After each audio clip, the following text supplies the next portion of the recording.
이 좋은 계절에 오곡백화가 물을 익어간다고 이렇게 표현하는 우리의 가을이 점점 깊어지고 있습니다. 우리 교회도 우리 평화집 앞에 우리 밭에다가 콩을 심었는데 콩이 또 잘 자라났습니다. 그래서 콩을 자라나서 우리만 먹는 게 아니라 새들도 같이 많이 먹었다고 하네요. 새들도 이번에 많이 나눠 먹었는데, 그래서 오늘 오후에 우리 평화집 앞에서 우리 콩 수확을 한다고 하니까 시간 내시는 분들은 꼭 함께 해주시기를 부탁을 드리도록 하겠습니다. 오늘은 504주년 종교개혁주일입니다. 아까 우리 곽지사님 기도했듯이 우리 교회는 참 의미 있는 날이기도 합니다. 세계 개신교회는 이날 오늘을 10월 31일 항상 31일에 맞춰서 그 주간 종교개혁주일. 근데 정확히 말하면 교회개혁주일입니다.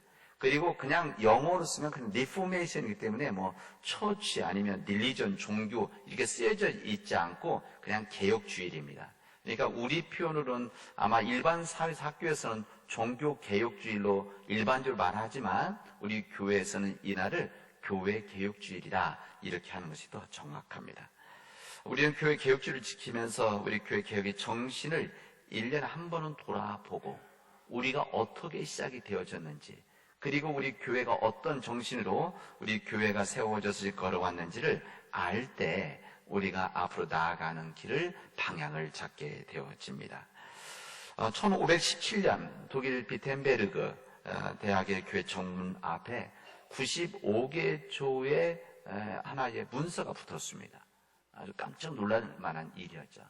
이 성당 앞에 이 95개 조에 달한 반박문, 다시 말하면 여기에서는 무슨 지적하고 싸운다기보다는 신앙적인 부분에 있어서 지적하고 이 부분을 함께 논의하자라고 하는 내용이었습니다. 근데 이것을 누가 썼는가 하면 마틴 루터라고 하는 사제가 썼습니다. 그 내용은 당시 로마교회 부패 그리고 그 당시의 교회의 타락을 비판하는 내용이 있었습니다. 이 한 장에 붙여진 95개 주의 이 문서, 이 비텐베르 성당 붙여진 이 문서는 이것으로 인해서 교회 개혁이 시작이 되어졌습니다. 작은 겨자씨와 같이 뿌려진, 그리고 이것을 붙일 때는 이렇게 크게 번질 것이라는 것을 상상도 하지 못했었습니다. 이 교회 개혁의 이 불씨가 시작이 되어져서 그때부터 독일, 스위스 그리고 뿐만 아니라 모든 유럽 전체에 엄청난 도전을 주었고 교회에 새로운 변화를 주었습니다. 이 교회 개혁이라는 것은 그 당시에 부패한 교회에 대한 하나님의 말씀의 도전이었었습니다. 교권이 강해지면서 돈과 권력을 가지고 있는 교회의 부패한 모습들, 타락한 모습들, 그리고 그 당시 출세의 상징으로 여겨졌던 성직, 이것을 사고 팔았던 매직했었던 이 모든 일들, 그리고 화려하게 십자가가 올라가지만 이 안에 비어있는 하나님에 대한 영성, 넓은 땅이 있고 넓은 많은 재산을 가지고 있지만 그럼에도 불구하고 경건의 능력이 없는 그런 교회들에 대한 지적이 있었습니다. 특히 면죄부, 자신이 잘못한 것을 용서함 받을 수 있는 면죄부 등에 대해서 마틴 루터는 단호하게 "노, 아니다" 이렇게 표현을 했었습니다. 마틴 루터는 그런 생각이에요. 교회가 교회답지 않으면, 거룩한 교회가 거룩하지 않으면 교회는 죽었다는 것을 그는 알았기 때문에 그렇습니다. 당시 교회의 이 모습, 부패를 세상에 드러낸 겁니다. 사람들이 알고는 있었지만, 다 보고는 있지만 말하지 않던 것을 이 마틴 루터는 이것을 세상에 드러냈습니다. 그리고 이것을 논의해야 된다. 그리고 이것을 사람들이 이야기를 해야 된다. 그걸 지도자들이 깨달아야 된다. 그리고 95개조를 붙인 겁니다. 곰팡이는 햇볕을 받아야 죽는다는 그런 생각을 했기 때문에 세상 앞에 드러내놓고 그런 힘든 싸움을 했었습니다. 십자가의 길을 걷던 겁니다. 이 싸움으로 인해서 우리 개신교회가 세워졌습니다. 우리 개신교회, 그래서 오늘이 개신교회의 생일이다 이렇게 말합니다. 우리 각 교회들의 창립 기념주일이 있지만 그러나 전체적으로 우리 개신교회 생일은 오늘입니다. 오늘 이런 마틴 루터가 시작한 교회 개혁의 정신을 붙인 날, 이날 교회 생일로 지킵니다. 그래서 그때부터 로마 교회는 새로운 도전을 받아서 변화를 하기 시작을 합니다. 그 이후에 많은 변화가 있었습니다. 우리 개신교회가 세워지고, 그래서 우리가 보통 신교, 구교를 말할 때 그 당시 때 있었던 교회, 그 이전까지는 한 교회였죠. 그래서 그 이후로부터 캐톨릭 교회는 부교다, 그리고 우리는 신교다, 이렇게 이야기를 하고 있습니다. 여러분, 그러나 제가 오늘 이 말씀 드리면서 여러분들이 하나 잘 생각해야 될 것은 지금의 캐톨릭 교회, 지금의 천주교회죠. 이 캐톨릭 교회가 지금도 500년 전에 부패한 교회가 아니다는 것을 알아야 됩니다. 우리 항상 종교개혁주의 이렇게 이야기하면 지금도 그 당시에 교회에게, 그 당시 교회, 그 이후에 이루어진 캐톨릭 교회, 우리가 천주교회라고 말하는 이 캐톨릭 교회가 지금도 계속된다고 생각하는데 절대 그렇지 않습니다. 우리 개신교회와 같이 인간들이 모인 이 교회, 우리 성당이라고 말하는 이 교회이기 때문에 당연히 문제가 있죠. 우리 개신교회, 우리 교회도 문제가 있듯이 인간들이 모였기 때문에 캐톨릭 교회도 마찬가지입니다. 그러나 지금 캐톨릭 교회가 504년 전, 500년 전에 그런 부패된 교회가 절대 아니라는 것을 여러분 아시기를 바랍니다. 이 캐톨릭 교회는 우리와 뿌리를 함께하고 있는 교회이고 같은 뿌리죠. 그리고 동일하신 하나님, 동일하신 예수님, 동일하신 성령님을 모시고 섬기고 그 말씀 살아가는 우리 교회이기 때문에 그렇습니다. 우리는 교회 개혁주의를 맞이하면서 우리 한 주간 동안 우리 영적 갱신을 위한 새벽 기도회를 가졌습니다. 지난 한 주간 동안 6일 동안 우리 모든 교우들이 모여서 우리 함께 새벽 기도를 통해서 잠자고 있던 영혼들, 또 무력해졌던 영혼들, 믿음들을 깨워서 하나님 앞에 온전히 믿음의 길을 걸어가는 우리 신앙적인 우리 헌신이 있었습니다. 이 코로나 바이러스 상황 속에 작년에는 우리 하지 못했습니다. 그러나 이번에는 우리 방침 안에서, 규칙 안에서 할 수 있는 정도 되어졌기 때문에 목회자로서 이것을 결정을 하고 이 6일 동안 가졌습니다. 왜 그러냐면 우리 교회 믿음, 그리고 우리 교회 공동체성을 지켜야 된다라고 하는, 이것을 다시 살려야 된다라고 하는 절박감이 있었기 때문에 그렇습니다. 우리는 교회 개혁주의를 맞이하면서 504년전의 역사를 우리들이 지식으로 알자, 그때 역사를 알자, 이것이 아닙니다. 우리는 그때 500년 전에 있었던 이런 역사가 있었다는 것을 알자는 것이 아니라 504년 전 부패했던 교회의 복음의 정신으로 싸웠던 종교 개혁가들의 그 정신을 우리가 받아들여서 다시 한번 우리가 기억해서 정확하게는 지금의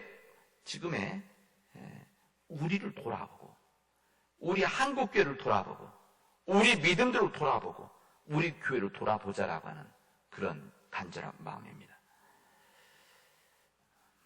우리 개신교회는 지난 500년 동안 이 종교개혁가들의 정신 속에서, 이 정신, 은혜 안에서 살아왔다는 것을 고백해야 됩니다. 오늘 우리에게 주시는 이 주님의 말씀, 오늘들이 읽은 이 말씀은 주님을 믿는 우리가 누구인가에 대한, 우리 믿는 자 누구인가, 우리 크리스찬들의 정체성에 대해서 말씀해 주고 있습니다. 왜 그러면 우리 교회개혁의 정신의 기본 바탕은 믿음 앞에 서는 거 아니겠습니까? 하나님 말씀 앞에 서는 겁니다. 항상 우리는 기본을 중요시해야 되기 때문에 그런 거 아니겠습니까? 우리가 달리기, 육상, 모든 운동의 기본은 러닝, 뛰는 겁니다. 그래서 모든 운동선수 뛰는 것부터 시작을 하죠. 이것이 준비됐을 때 그 다음 운동을 넘어가게 되십니다. 우리 교회 신앙의 믿음도 마찬가지입니다. 우리 믿음의 가장 기본은 뭔가? 하나님은 누구이신가? 그리고 하나님을 믿고 있는 우리는 누구인가? 이 부분입니다. 이것을 우리는 믿음의 정체성이다, 그렇게 말합니다. 나가 누구인가? 우리는 누구인가? 그리고 교회는 무엇인가? 이 부분에 대한 정체성이 온전하게 있을 때만이 우리가 언제나 믿음의 길을 걸어간다는 것을 주님의 말씀은 우리에게 알려주십니다. 오늘 우리가 읽은 이 신명기서의 말씀은 출애굽을 해서 하나님께서 가신 약속의 땅으로 가고 있는, 이제 그 땅에서 걸어가고 있는 이스라엘 민족들에게 주신 주님의 말씀입니다. 신명기는 그들에게 들어가기 직전에 주신 설교라고 할 수가 있습니다. 그들에게 말씀하신 내용이 무엇인가 하면 너희들이 이스라엘 백성들은 성민이다, 거룩한 백성들이다, 거룩한 백성으로 선택을 받았다, 이것을 말씀하십니다. 거룩한 백성, 성민이자, 오늘 본문 그대로 성민이자 너희들은 선택받은 하나님의 사람들이다, 이것을 말씀하십니다. 그들이 약속의 땅에 들어가서 하나님의 뜻이 임하는 세상을 만들어야 되는데, 이들 노예스를 살아갔던 400년 동안에 이 나약해진 썼던 그들의 삶 속에 이젠 새로운 하나님의 땅을 만들어 가야 되는 이 중요한 이 사명을 부여받은 이스라엘 민족들이 이제 이스라엘 백성들이 그 가나안 땅에 들어가면 그곳에서 이제 하나님의 뜻대로 살아가야 되는데, 여기 중요한 부분이 뭔가? 하나님이 누구이시고 그리고 우리들은 누구인가, 이스라엘 백성이 누구인가, 그런 관계 설정이었습니다. 분명한 하나님과의 관계 설정이 있을 때만이 그들이 그 땅에서 담대하게 살아갈 수 있는 이유가 만들어지기 때문에 그렇습니다. 오늘 본문에 보면 하나님께서는 이스라엘을 선택하시는 그들의 숫자가 많아서 그들을 선택하신 것이 아니다, 이렇게 말씀하십니다. 수많은 그 당시 때 많은 민족들이 있었습니다. 가장 가까이 있는 애굽, 이스라엘, 이집트 민족이 있었던 것이죠. 이집트 민족이 있어서 더 큰 힘을, 만약 하나님께서 그들을 선택할 수도 있었는데 하나님 그들을 선택하지 않으시고 이스라엘 민족을 선택했다는 겁니다. 오늘 본문에 보면 그들의 숫자가 적었다 그랬습니다. 적었다. 이스라엘 백성들이 무슨 뛰어나고 이스라엘 백성들이 힘이 있고 이스라엘 백성들이 능력이 있어서 그들을 선택하신 것이 아니라 하나님께서는 그들의 부족함에도 불구하고 허물이 있음에도 불구하고 숫자는 작지만 미약한 힘을 가졌지만 하나님은 그들을 사랑하셔서 부모의 사랑과 같은 그 사랑 때문에 그들을 하나님의 백성으로 사랑했다, 선택했다, 이것을 말씀하십니다. 이 부모의 자녀 사랑, 부모의 자녀 사랑이라고 하는 것 정말 놀라운 일, 놀라운 힘이 아닙니까? 우리 부모들은 정말 엄청난 수고와 헌신을 다하면서도 그것을 공로라고 생색내는 부모는 없습니다. 키우느냐고 오랜 세월을 너무 고생했다면서 불평불만하는 부모들이 없는 것이죠. 다른 일들은 조금만 힘들어도, 조금만 불편해도 불평불만하지만 자녀를 위해서 희생하는 것은 전혀 불만을 가지 않습니다. 불평도 하지 않습니다. 이 자녀에 대한 이 부모의 사랑은 그래서 참으로 신비한 것이다, 그런 생각을 해봅니다. 바로 하나님의 사랑이 바로 그런 사랑입니다. 자식에 대한 부모의 사랑과 같은 아가페 사랑이다, 이것이 성경에 알려주는 주님의 사랑입니다. 부모가 자식을 사랑하듯이 하나님이 사람들을 사랑하셨다. 이스라엘 민족을 그렇게 사랑하셨다는 겁니다. 부모와 같은 마음으로. 뿐만 아니라 오래전 아브라함으로부터 시작되어진 그 믿음의 가족들, 믿음의 조상들, 그들에게 말씀하셨던, 그리고 그들 선택하셨던 하나님의 약속이 있었습니다.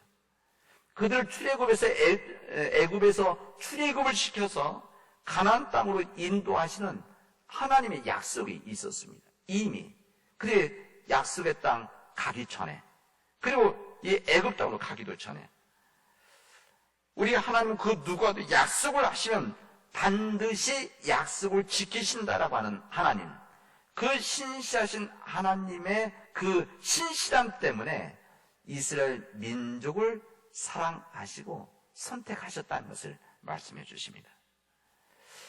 여러분, 이스라엘 민족이 그런 하나님의 사랑과 은혜를 받았다고 한다면 하나님도 받은 그 사랑을 이웃에게 보여주고 나누어 주어야 될 책무가 있었습니다. 이게 하나님의 뜻이었었습니다.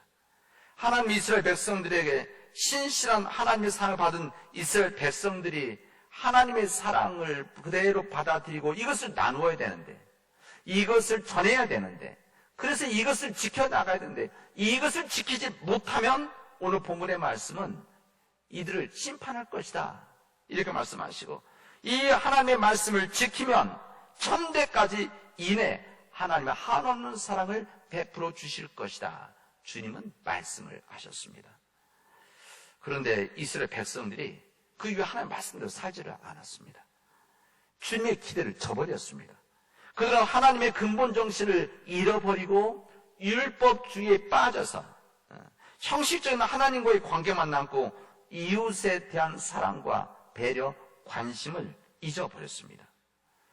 이런 하나님에 대한 믿음 속에서 하나님의 사랑은 있는데, 지난주 제가 드렸던 말씀이 이 부분 아닙니까? 십계명 말씀하면서 두 가지 계명에 대한 얘기하면서 하나님에 대한 사랑은 그들이 있다고 하면서 이웃들에 대한 사랑에 빠져버린 그런 이스라엘 민족들, 또 인간의 문제 때문에 우리 하나님께서는 그런 세상 구원하시기 위해서 이 땅에 예수 그리스도를 보내신 것입니다.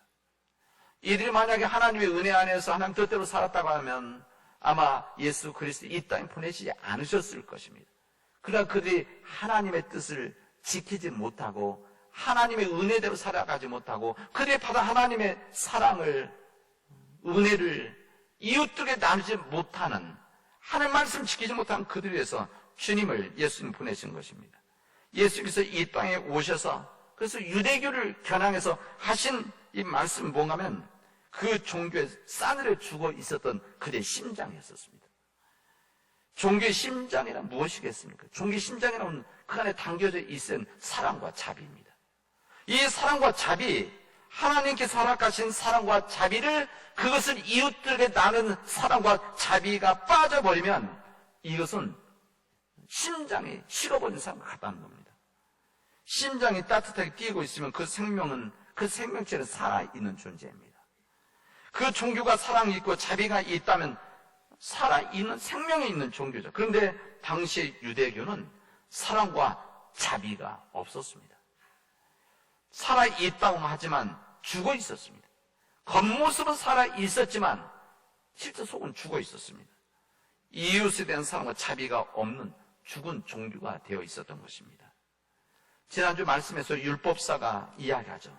당시 유대교는 이웃에 대한 사랑과 관심이 없이 하나님께 제사하는 일만으로 하나님 착한 백성이 된 줄 알고 착각했었던 그 시대의 사람들의 모습이었습니다.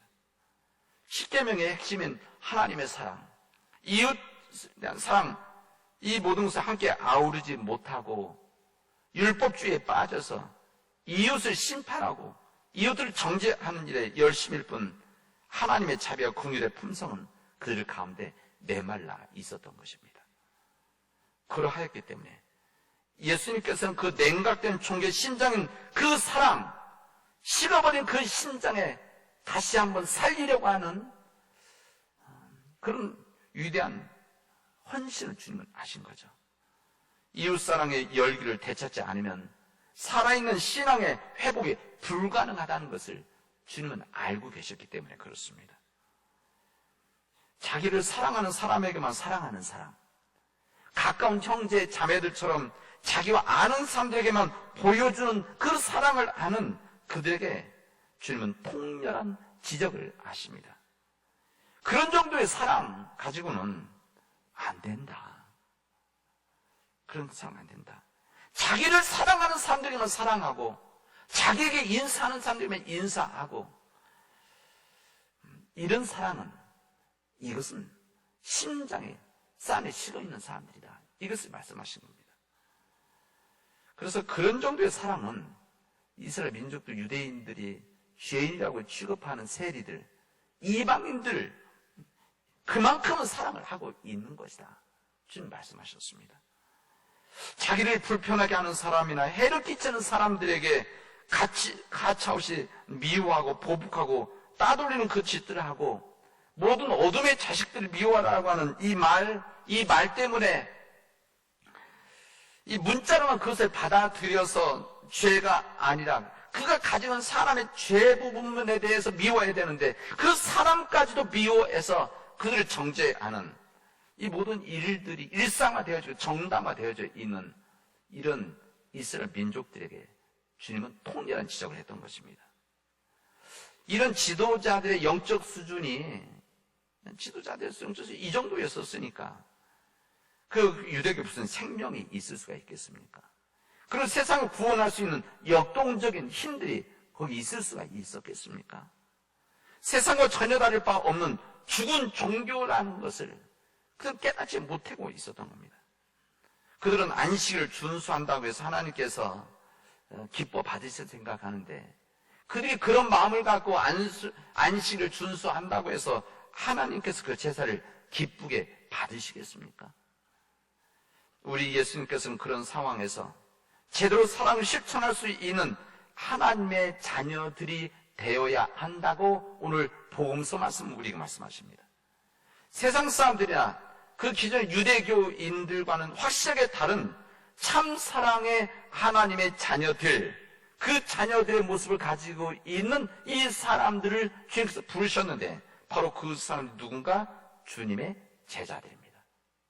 주님의 12제자뿐만 아니라 주님을 믿고 따르는 이 사람들 제자가 되어져서 유대인들과 다른 그 넘어가는 사랑을 할 수 있는 사람이 되어지는 이게 바로 주님의 제자다. 이것을 말씀하시는 겁니다. 그 제자의 사랑의 기준이 무엇인가? 오늘 본문의 말씀 이렇게 되어져 있습니다. 너희 원수를 사랑을 해라.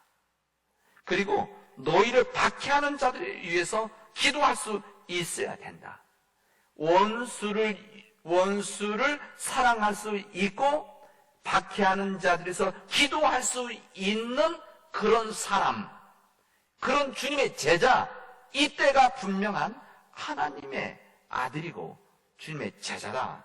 이것을 말씀하시고 있습니다. 왜 그런가 하면 우리 하나님의 은혜는 세상 만민 그 누구에도 구별 없이 베풀어지고 있기 때문에 그렇습니다. 오늘 주님의 본문의 말씀 그렇게 되어 있지 않습니까? 주님께서는 선인이나 악인이나 관계없이 햇빛을 주신다. 똑같이 말씀하십니다. 그가 죄인이냐 의인이냐 관계치 않고 그가 기독교인이냐 불교인이냐 타종교이냐 이 관계없이 한국인이냐 외국인이냐 경상도 사람이냐 전라도 사람이냐 남쪽 사람이냐 북쪽 사람이냐 부자나 가난한 자냐 이 모든 구별이라고 하는 것은 속 좁은 인간들이 선을 긋고 장난질을 하는 것이지 우리 하나님의 방법은 결코 아니라는 사실입니다. 하나님의 그런 마음, 예수님의 그런 마음이 있기 때문에 어느 누구에게 심지어는 여기 나와 있는 원수에게까지도 심지어는 나를 박해하는 사람까지도 사랑을 하고 그들을 위해서 기도해야 된다 말씀하신 겁니다. 우리 한국교회와 우리 교인들이 세상으로부터 질타를 당하고 있는 여러 이유들이 있는데 우리 교회들이, 우리 크리스찬들이, 우리 목회자들이 이 세상 속에서 여러 질타를 받고 있는 것 그냥 저는 그대로 고백합니다. 부끄럽죠. 목회자인 저도 부끄럽습니다. 신뢰도가 떨어져 있는 거 보면 정말 부끄럽습니다. 저도 거의 일주를 한 것 했기 때문에 가장 질타를 받고 있는 이유 중에 하나는 우리 기독교인들이 너무 속이 좁고 배타적이라는 것입니다. 마음이 넓지도 못하고 모든 사람들을 사랑하며 그 사랑 때문에 불쌍히 여기고 선대해야 되는데 그렇지 못하다는 것이죠. 뭐 세상 사람들 말할 때 믿지 않는 사람들은 그냥 서로 싸우고 불편할 때 술 한잔 마시고 풀면 풀어지는데 이 기독교 교회 다니는 사람들은 전혀 안 풀어진다 뭐 이런 이야기 하지 않습니까? 우리 기독교인들 속이 좁다. 그리고 배타적이다. 자기와 같지 않은 사람들을 정죄하고 심판하는 이런 배타적인 이기적인 모습들, 이 모습이 사람들에게 뭘로 보여지는가 하면 이기적인 모습을 보여주기 때문에 그렇습니다.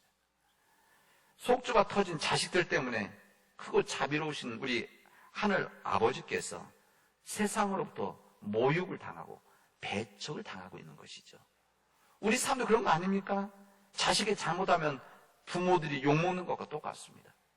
우리 크리스찬들이 하나님 믿는 자들이 이 속 좁은 사람, 이기적인 사람 때문에 그 크신 하나님이 모욕을 당하는 것이죠.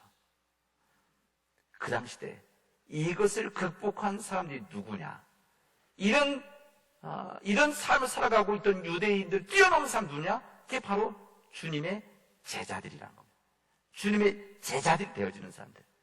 그리고 주님의 제자들을 이어진 이 교회들이라는 것입니다. 우리 예수님께서 그 시에 유대교에서 사랑과 자비를 말씀하시고 그것을 받아들이는 사람들을 주님의 제자 부르시고 교회를 세우셨습니다. 그리고 1500년이 지난 중세 교회에서 다시 한번 이 사랑과 자비의 심장이 식어버린 이 중세 교회에 대해서 또 한번 이 주님의 자비와 사랑을 외친 것이 바로 종교개혁, 교회개혁입니다. 사랑하는 우리 성도 여러분, 2000년 전 사랑과 자비가 빠져버렸던 유대교, 지금부터 500년 전 사랑과 자비가 말라버렸던 중세 교회를 생각하면서 지금의 우리 교회, 지금의 우리 크리스찬들, 그리고 한국교회, 그리고 우리 남은 제일교회, 그리고 나 자신을 되돌아보도록 합시다. 내 안에 주님께서 허락해 주신 사랑과 자비가 여전히 뜨겁게 살아있는지, 혹시 우리 몸은 있는데, 우리 가정은 있는데, 우리 교회는 있는데, 교회 건물은 있는데 혹시 사랑과 자비가 빠져 있어서 세상과 이웃들에 대한 사랑이 식어져 있는 것은 아는지 되돌아보도록 합시다.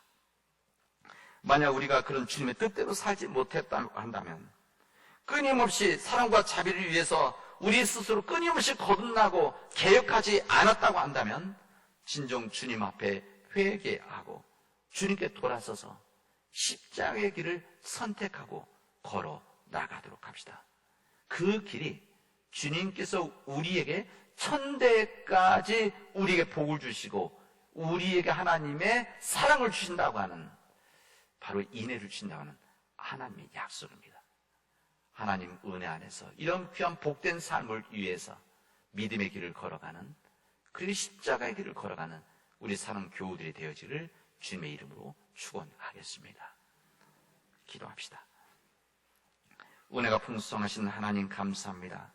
하나님, 우리가 이 세상에서 주님의 사랑과 자비를 가지고 그 사랑과 자비가 내 안에서 살아 있어서 주님 복된 삶 살아가게 하시고 그 사랑과 자비가 흘러 넘쳐서 이웃들을 사랑하도록 역사하여 주시옵소서.